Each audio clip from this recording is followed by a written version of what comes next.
तो आज हम पहुंचे हैं महेंद्रगढ़ जिले के श्याणा गांव में, जो कि हरियाणा के जाने माने कवि पंडित सुखीराम जी की जन्म स्थली है।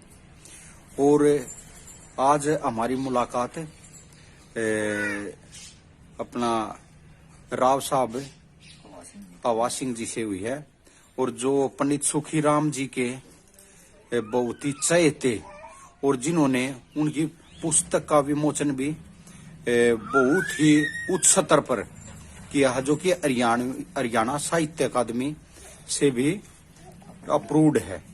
उनसे बात करेंगे और उन्हीं के बारे में, पंडित सुखीराम जी के बारे में पूरी जो उनकी वो कार्यशैली रही है, उनका वो अपने मुख से उसकी जानकारी हमें देंगे।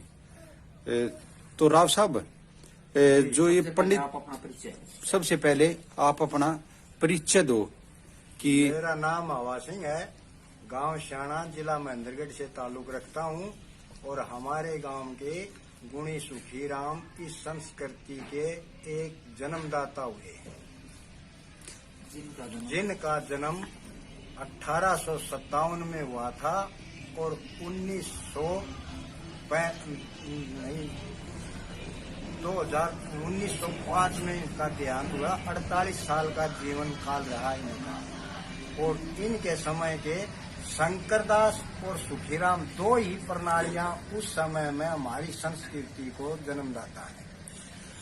तो राव साहब एक बात हो, आप इनकी पंडित सुखीराम जी की जो ये पुस्तक छपवाने का काम कर रहे हो, क्या पंडित सुखीराम जी थे जो उनके जो वंशज थे, क्या उन्होंने नहीं ऐसा काम किया कि भाई वो इनके आगे आने वाली जो हमारी पीढ़ियां हैं उन धरोहर को बचाने के लिए, और आपने ये बीड़ा उठाया? देखो जी, शुरू में मेरा भाई था बलवीर सिंह जी, उन्होंने गाने बजाने का बहुत ही शौक रहा है बचपन से ही, तो इस संस्कृति से वो जुड़े हुए थे। उन्होंने पता लगा तो उसमें दबी हुई रचनाएं उन्होंने 5 साल के दौरान राजस्थान से, पंजाब से, यूपी से कलेक्ट करके बॉम्बे तक गए हैं उनका चित्र लेने के लिए। उनके वंशजों के लिए गए थे, लेकिन वो एक जमींदार होने के नाते उन्होंने इसमें बहुत ही कम योगदान दिया है, और ना ही वो टाइम निकाल सके इस समय का।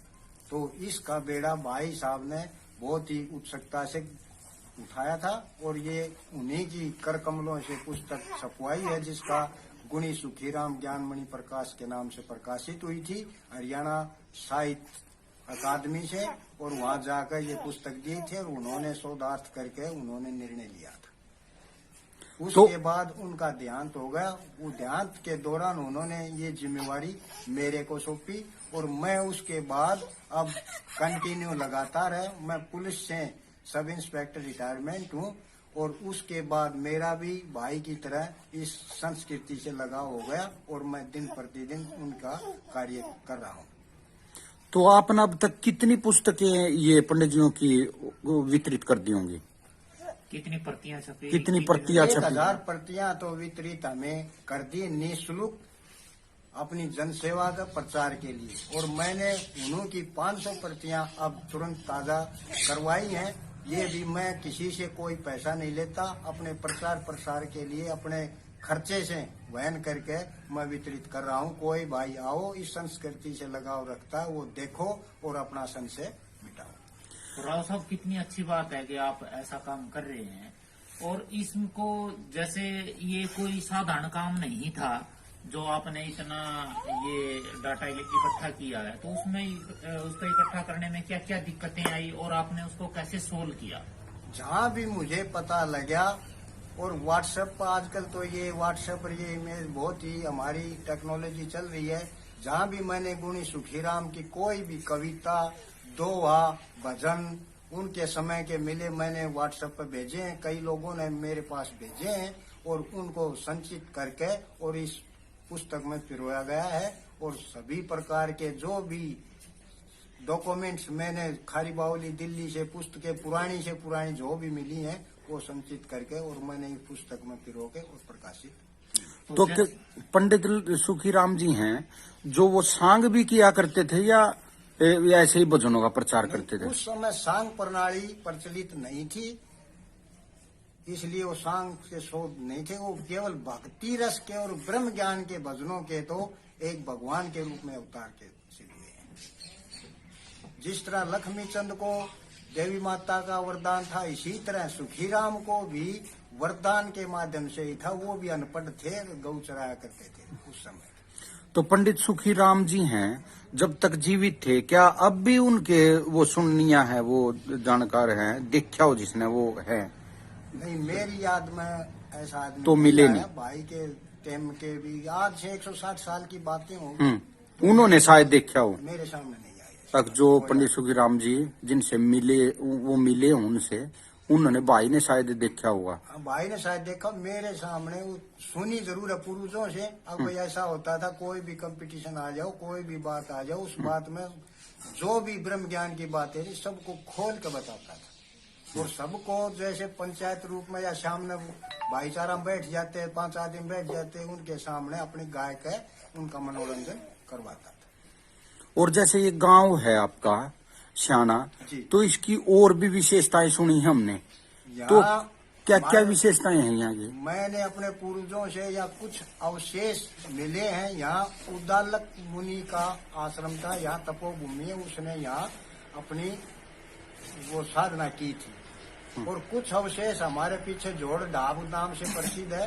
वो जोड़ की खुदाई करी थी, तो उसमें कुछ पांडवों के भी अवशेष मिले हैं कि पांडवों ने भी यहाँ कुछ समय बिताया है उस समय।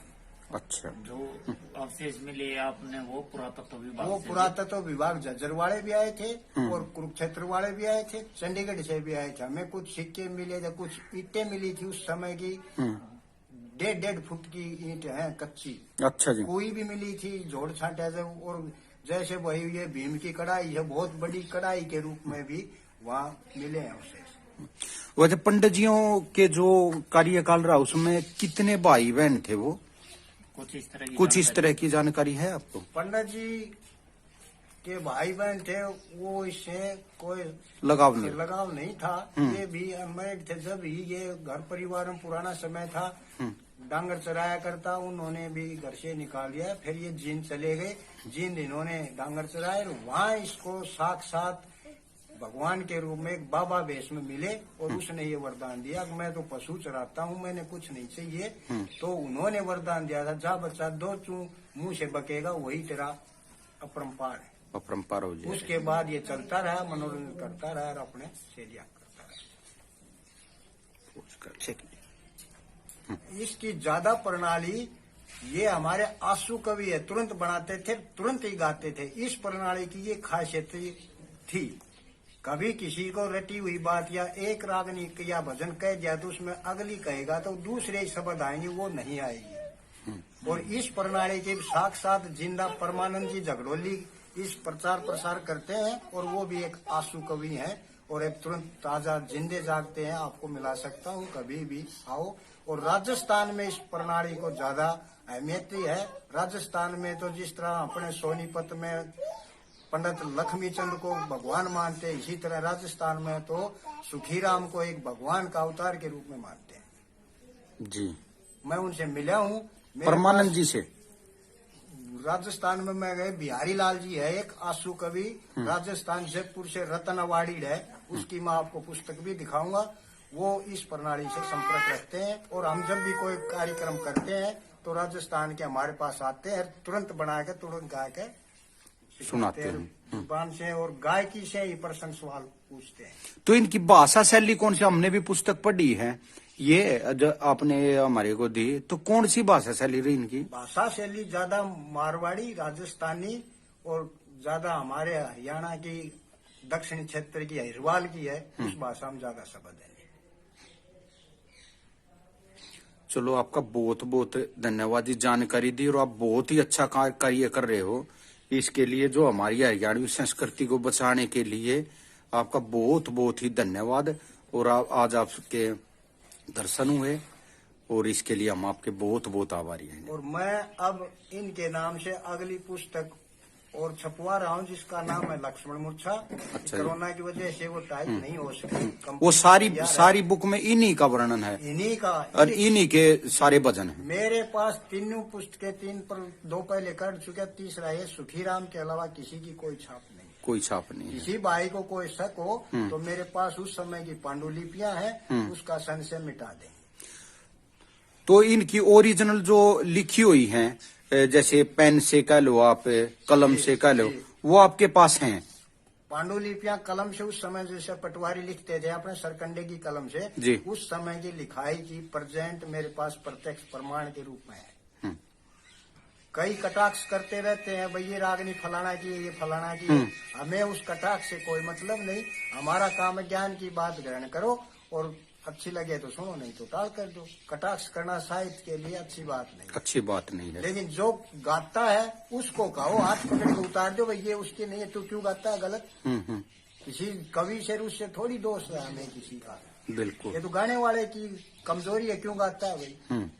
तो वो उसका अपना मैटर है, हम उस बात से नहीं गाते। बहुत बढ़िया जी।